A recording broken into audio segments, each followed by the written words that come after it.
I was having dinner with a good friend last week. He's genuinely one of the most brilliant people I know, works at a top law firm, reads constantly, can break down these incredibly complex problems. Mm-hmm. We were just talking about the news, and somehow climate change came up, and he just sort of scoffed. Oh. Yeah.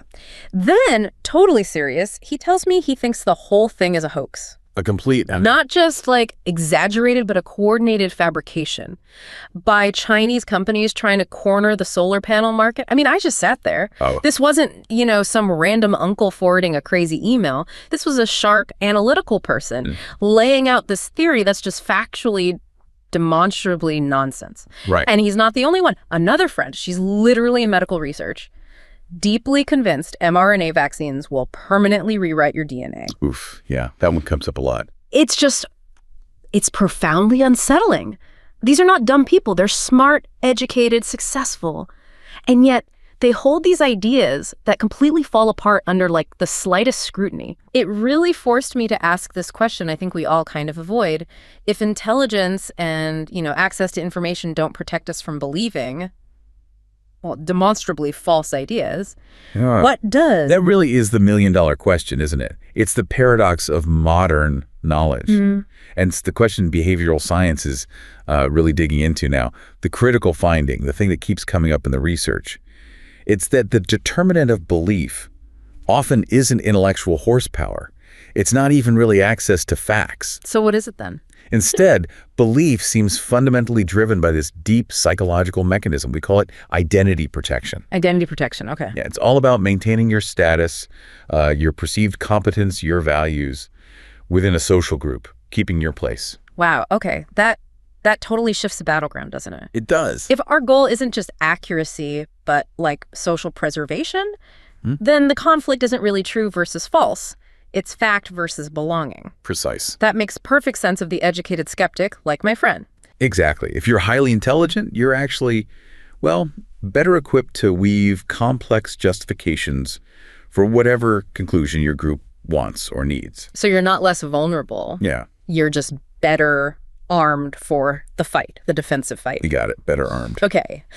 So our mission today, then, is to really take a deep dive into the research behind this. Motivated reasoning, identity protective cognition, unpack this whole complex calculus. Right. We need to understand why social standing sometimes seems to just trump observable, vetted facts. And we'll look at examples from politics, public health, even resistance to change in companies. Yeah, it shows up everywhere. So when we talk about processing information, normally we just assume the goal is accuracy, right? We want to know the objective truth. That's the cold goal, isn't it? That's the ideal, yes. The rational calculation.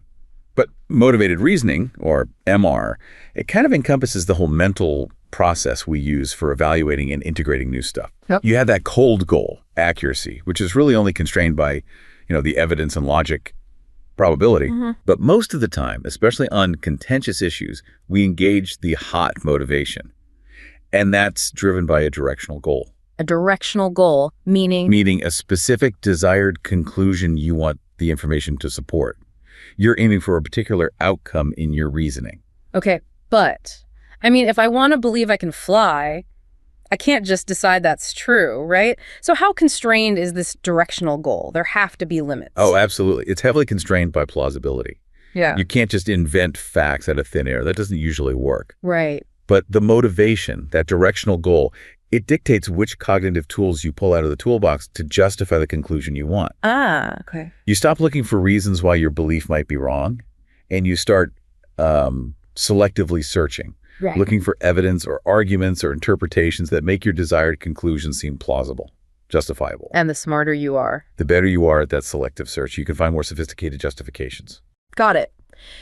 And when that directional goal is tied specifically to our social standing, our group, that's when we get into identity protective cognition, IPC. Exactly. IPC is that specific, really powerful form of directional reasoning, where the objective isn't just feeling good about yourself in general, but protecting your status, your affiliation within an affinity group. Affinity group, like your tribe, your community. Yeah, the community that defines your values, your self-worth. And this is where that crucial calculation happens, the one that's almost impossible to overcome sometimes. Let's break down that calculation, because you said it's the core insight here. Why is being wrong about, say, how a vaccine works less threatening than disagreeing with my friends at dinner? It feels backwards. Well, think about the risks involved. What's the actual tangible personal cost of being factually wrong about, I don't know, the structural integrity of a nuclear power plant in another state? For me, probably zero. It doesn't affect my day-to-day life. Exactly. Zero. Your life, your career, your safety. None of it changes based on your opinion on that. Now, what's the social cost of having an opinion, even a factually correct one, that directly contradicts the dominant, maybe passionately held beliefs of your close friends, your family, your political party, your professional group? Yeah, the social cost is potentially huge. Ostracization, ridicule, losing your place. It threatens your very identity. The research is pretty clear that the brain views social connection as absolutely essential for survival. It's deeply rooted in our evolution. Okay. So if accepting a scientific fact, no matter how well proven, means potentially losing your community, your brain does this swift, unconscious triage. It basically says, community vital for survival, precise scientific mechanism, not so much. The social threat is immediate. It's emotional. Right. It overrides that more abstract cognitive goal of just being accurate. So when our identity feels threatened, we unconsciously roll out these defenses, dismissing evidence, denying it, distorting it, not because we're incapable of understanding the data. Not at all. But because our primary psychological job is self-preservation. Group preservation. That's the core takeaway. Yeah. And the neurological evidence backs this up. It suggests this isn't just, twisted rationality or bad logic. How so? Well, when early theories talked about MR, they kind of assumed it was just cold calculation applied to a biased set of facts. Like you just pick the facts you like. Right. But neuroimaging studies suggest that motivated reasoning, especially when identity is on the line, is qualitatively distinct. It's different in kind from reasoning without that emotional stake. Qualitatively distinct. How does that show up in the brain scans? It engages neural activity linked to affective processing, that's emotional processing, not just the rational cognitive centers. So when a strong emotion got attached to a belief during some previous round of motivated reasoning, maybe it was fear of government overreach or anxiety about social change, whatever that emotion gets tangled up with the conclusion itself. Okay, so when I encounter new information that contradicts that belief, I don't just process it factually, I feel that original threat or emotion all over again. Precisely.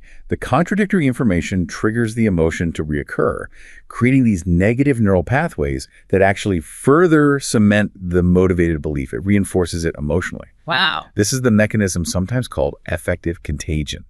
The emotional charge, the hotness from the past, contaminates the present reasoning. It stops being purely about logic. It starts being about managing this internal emotional reaction to what feels like an attack on your self-worth or your community. Okay, so once that emotional, affective alarm bell starts ringing, people deploy these really sophisticated self-defense mechanisms. And you mentioned one of the most insidious is how identity protection messes with how we even decide who counts as an expert. Oh, it's the ultimate cognitive sleight of hand, really. Yeah. When the ideological stakes are high, the criteria for being an expert stop being objective things like degrees, publications, where they work. Right, the usual stuff. Yeah. Instead, it becomes entirely tautological.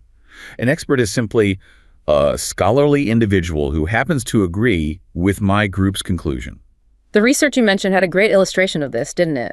With a fictional scientist, Oliver Roberts. Yes, that study captured this filtering process perfectly. Participants were given the same technical article, supposedly about nuclear waste disposal, written by this Professor Roberts. Okay. But the conclusions in the article were manipulated. So if the finding, let's say, that nuclear waste could be safely disposed of, if that aligned with the participants' existing views on nuclear power, they'd say, Professor Roberts, clearly an expert. Overwhelmingly more likely to rate him as an expert in the field, yes. And if the result challenged their view, same article, same credentials, just a different conclusion. If the same person read the same article, but the conclusion was flipped, say, it argued disposal was highly dangerous. They were significantly less likely to consider Roberts an expert. They'd dismiss his credentials, question his method. But they weren't actually vetting his PhD or his publications? No. They were vetting whether his conclusion was loyal to their identity, their group's stance. It's a brilliant mechanism in a way. Yeah. It lets people maintain their identity while still claiming they listen to experts. They've just conveniently redefined who qualifies. This kind of mechanism leads straight into what you called the skeptic's paradox, which is really worrying. It suggests that just throwing more accurate information at the problem, well, it might not fix it. It could even make it worse. That's the deep irony, isn't it? We have this intuitive assumption. More data equals better consensus. People will see the facts and come around. Yeah. But researchers found that when highly motivated climate change skeptics were shown compelling, scientific data supporting global warming, their level of concern didn't increase. Often their skepticism actually became more intense. More intense, not just ignoring it, but actively digging in. Digging in, yes. And not just in a simplistic kind of way, Yeah. but in a highly intellectualized manner. Right. Exactly. When smart people encounter facts that contradict their identity-linked beliefs, they're not really searching for the truth anymore. They're searching for arguments. Sophisticated arguments to intelligently justify the position they already hold, the one aligned with their group. So presenting them with contradictory data just gives them more ammunition, new vocabulary to build a stronger defense. You got it. It gives them new intellectual tools. Their intelligence, instead of being a tool for truth-seeking, becomes a weapon for identity defense. And this pattern, it isn't just about big political fights like climate change. We see it inside organizations too, right? When data threatens a professional identity, like that Danish caseworker study you pointed out. Yes, that's really compelling evidence that IPC operates even within, public service organizations, not just political tribes. Researchers surveyed over 1,500 social caseworkers. They looked at whether the caseworkers would support managerial policy changes meant to improve performance. During the survey, they were randomly shown performance scores could be positive, average, or negative on key metrics. One was case duration, which basically measures how long clients stay on welfare benefits. A negative score meant the agency wasn't doing well on that measure. And managers use that kind of data all the time to say, look, we need to change things, implement this new policy. Makes sense, but the data, it was rejected. Essentially neutralized. The negative organizational performance scores, clear evidence of a problem, had no direct effect whatsoever on the employee's support for the policy changes designed to fix that exact problem. Wait, logically, if the agency is failing, you'd think employees would want the fix. You'd think. But admitting the agency is failing implicitly reflects on them. It threatens their identity as competent, dedicated public servants. That poor score feels like a personal criticism. So how did their cognition protect them? Did they just argue against the policy, or did they do something with the score itself? The follow-up analysis provides the smoking gun, really. Caseworkers who were shown those poor performance scores were statistically less likely to even recall the score later in the same survey. Less likely to recall it. Yeah, over 15 percentage points less likely than those who saw average scores. It's like the negative information just slipped their minds. So they didn't just disagree with the solution. They acted as if the problem, the negative data point, didn't even exist. Pretty much. It suggests they actively ignored or dismissed the identity-threatening data. Is that conscious, do you think? Are they deliberately forgetting, or is it more unconscious filtering? The evidence points towards it being largely unconscious. It's a defensive dismissal. Think about it. Admitting the poor performance score forces the caseworker to question their own effectiveness, maybe their dedication. That's professionally painful, potentially devastating to their self-image. Right. It's psychologically safer for their identity to just filter out that threatening information and stay aligned with the internal status quo, even if that status quo is objectively underperforming. Okay, so you take these individual cognitive defenses, these ways of filtering information to protect identity, and you put them into a social network. Suddenly they stop being just personal quirks, right? They start driving system-level polarization. Things get intense. Absolutely. And the complexity of ideology itself plays a huge role here. Ideological beliefs aren't usually just one single position.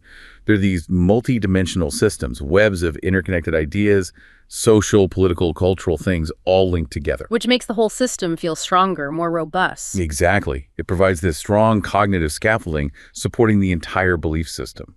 Researchers have even used computational models to try and map this out, identifying different types of ideological thinkers based on how they process and remember information. That sounds pretty technical. Can you break down the main types they found in simpler terms? Yeah, we can kind of distinguish them based on two main things. First, whether they use what's called an ideological interpreter. And second, whether their memory is ego involved. Okay, ideological interpreter. What does that mean practically? Think of it like putting on a pair of colored glasses the moment you encounter new information. The interpreter is how you initially evaluate input.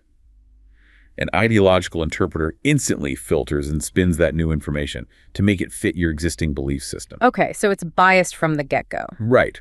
Whereas an unbiased interpreter would try to take the information more at face value first. Got it. An ego-involved memory. That's about your emotional and social commitment to the belief. If your memory for that belief is ego-involved, it's tied up with your self-worth, your social status. It's highly protected. You defend it fiercely. And if it's uninvolved? You might still hold the belief, but you'd be more willing to update or discard it if enough contradictory facts come along. It doesn't hurt yourself as much to change your mind. Okay, I think I see the 4 types now. Type 1, fully ideological. They've got the biased glasses and the super protected ego-involved memory. They're the true believers. The zealots, maybe. Hard to reach with contradictory evidence. Precisely. They're highly stable in their views, highly aligned with their ideology. Now, contrast that with type 4, non-ideological. They have the unbiased interpreter and uninvolved memory. So they're the rational actors, the blank slate ideal. They should change their minds based on the evidence. They should be the consensus builders, in theory. In theory, yes. They update opinions based on the inputs they receive. But what about the middle types, type 2 and type 3? You said they show how polarization can start even before people really interact much. They do. Type 2, ideological interpreter, has the biased glasses, but maybe not the deep ego involvement yet. Yeah. They interpret everything through their ideology, so they polarize very quickly just based on how they see the world. Even if they might change later, they're defined by that biased interpretation. Type 3, ego-involved ideologist, is the opposite. They might interpret new information fairly unbiasedly at first, but their memory of their core beliefs is deeply tied to their identity. So they might resist changing for a long time because it feels like attacking themselves. But crucially, they can change if enough contradictory stuff piles up to eventually break that ego involvement. Interesting. So under ideal conditions, you'd hope the type 4s, the rational ones, would pull everyone towards the middle. But that assumes stable social dynamics, which we don't exactly have. We definitely don't live in a stable, perfectly mixed network. The number one accelerator of polarization in social networks is homophily. Homophily, the birds of a feather flock together idea. Exactly. Our deep-seated tendency to affiliate with and seek comfort from people who think like us. And this tendency gets put on steroids by the modern context of high relational mobility. Or relational mobility. That's about how easy it is to change our social ties, especially online. Yes. High relational mobility means you can effortlessly connect with people anywhere who affirm your views, and just as easily disconnect, unfollow, block, mute anyone who challenges you. Ah, so you can curate your information bubble perfectly. Right. And this ability just dramatically exacerbates homophily and speeds up how quickly opinions diverge. And this is what creates the non-ideological trap for those type 4 agents, the supposedly rational thinkers. It's the ultimate trap. If those type 4s were stuck in a network where they had to interact with diverse opinions, their unbiased interpretation would likely lead them towards some kind of middle ground or consensus over time. But they're not stuck. No, because they can easily sever ties with dissenters. They quickly self-select into these highly homogeneous information bubbles. They just stop hearing diverse perspectives. So their unbiased nature becomes almost irrelevant if the only information they ever encounter is skewed and internally consistent within their bubble. Exactly right. Even with zero ideological intent, these type 4 agents end up forming these divergent opinion clusters, these echo chambers, that functionally behave exactly like highly ideological groups. The network structure itself forces polarization by starving them of contradictory data. Wow. And this kind of environment, it's just fertile ground for sophisticated misinformation campaigns. Like the story you mentioned about Günther, the retired mechanic, it wasn't just lies, it used his identity. Günther's story is really heartbreaking because it shows the mechanism isn't about being unintelligent. It's about unmet identity needs. Here's a guy, a skilled mechanic, retired, feeling like his competence isn't valued anymore by modern society. He felt disrespected, maybe invisible, particularly by elites. Yeah. The online communities and the misinformation he fell into, they didn't just feed him false facts. They wove this compelling narrative that validated his existing identity anxiety. They offered him status, a sense of belonging, a feeling of being in the know, possessing the real truth that others missed. They made him feel seen and valued again. Exactly. So when his own daughter came along, trying to help, armed with objective, factual corrections, how did he perceive that? Not as helpful correction, but as an attack. A deep attack. He saw it as his own daughter, now corrupted by the mainstream, attacking him personally and attacking the only group of people who seemed to value his identity and understand his feeling of being left behind. So the identity exploitation made him intensely resistant to the facts. Accepting the facts would mean betraying the very group that gave him back his sense of worth. Precisely. It transformed his generalized anxiety into a rigid, defensive ideological belief. The facts became secondary to protecting that newfound sense of belonging and validation. And the research really hammers home that this identity protection thing, this IPC, it's like a fundamental human operating system. It's not just about Democrats and Republicans arguing online. It plays out in really personal, really professional situations too, forcing these impossible choices, like the example of Nurse Maria during the COVID-19 pandemic. Maria's case is such a profound, difficult example of conflicting identities. Professionally, right? As an ER nurse, she was face-to-face every day with the horrible reality of the virus, the suffering, the deaths, the clear need for the health guidelines. Her professional identity demanded she trust the science, follow the protocols. But socially, her whole community back home in rural Texas, her church, her family, they were defining the pandemic totally differently as a hoax or a political weapon or just massive government overreach. Which created this completely unsustainable cognitive dissonance for her. If she publicly enforced or even just advocated for the official guidelines, things like masks, social distancing, she risked being totally isolated socially, shamed, called a traitor to her community. She actually faced backlash just for posting about masks online, right? Accused of dying into liberal media. Exactly, intense backlash. So she was forced into this terrible choice. And the perceived cost of losing her community, her belonging, it outweighed the cost of staying silent about the health facts she knew professionally. To protect her identity as a good neighbor, a member of the community, she had to essentially filter her own agonizing professional reality.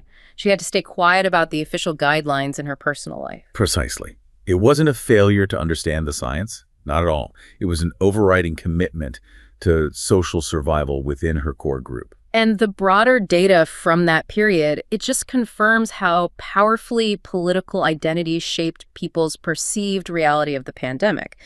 The polarization on COVID risk perception was huge, systemic. And absolutely. Analysis from spring 2020, like April and May, showed Democrats perceived significantly higher risks than Republicans across pretty much every dimension you could measure.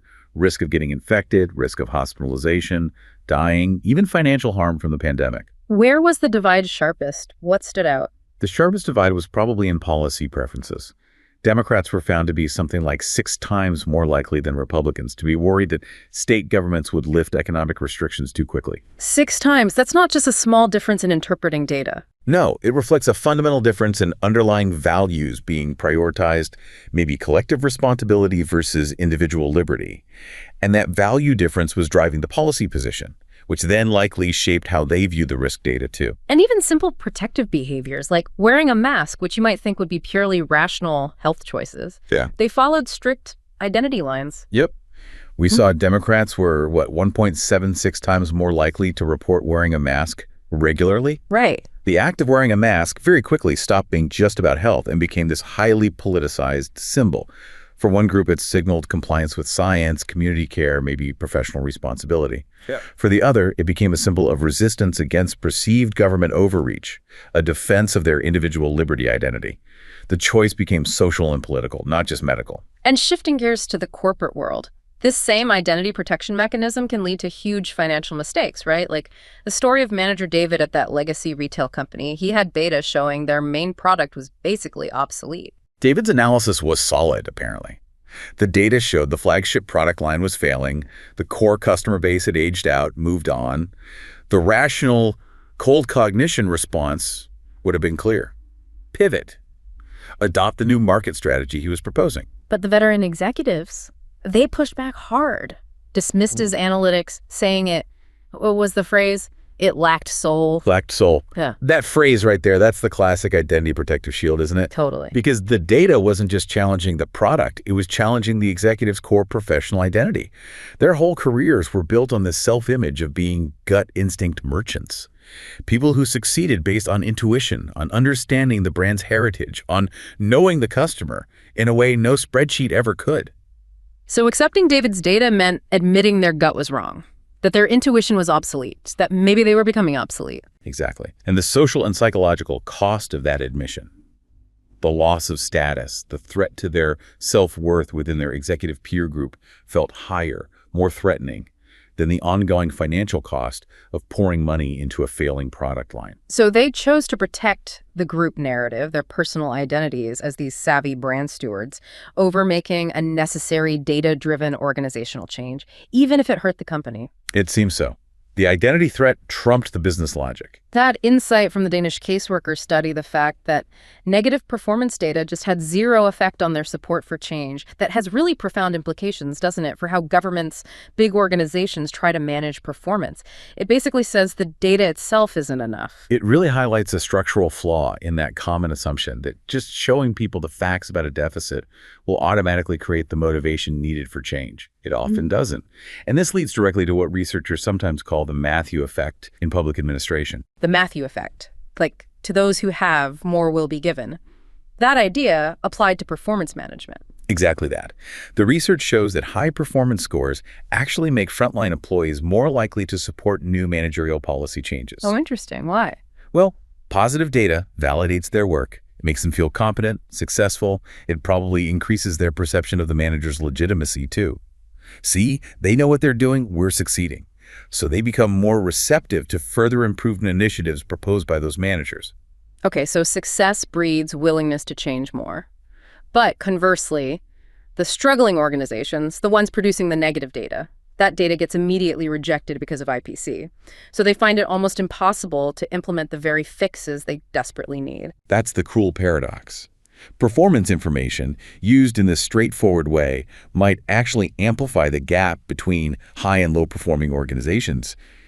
The successful ones gain momentum, find it easier to implement good changes, while the organizations that are genuinely struggling face this internal dismissal of the evidence of their struggle, which stalls their ability to reform. So the negative finding isn't just ignored. It actively blocks the path to getting better. It can, yeah. It prevents the necessary first step. Yeah. Acknowledging the problem in a way that motivates action. Okay, so if the data alone isn't creating that sense of urgency, that motivation, what's the missing piece? What's the precondition needed to actually overcome identity protection and get people like those caseworkers to support change? Well, the research pointed strongly toward the role of experienced work pressure. Remember, the initial study showed negative scores had zero direct effect on support for policy change. Right. However, an exploratory analysis dug a bit deeper.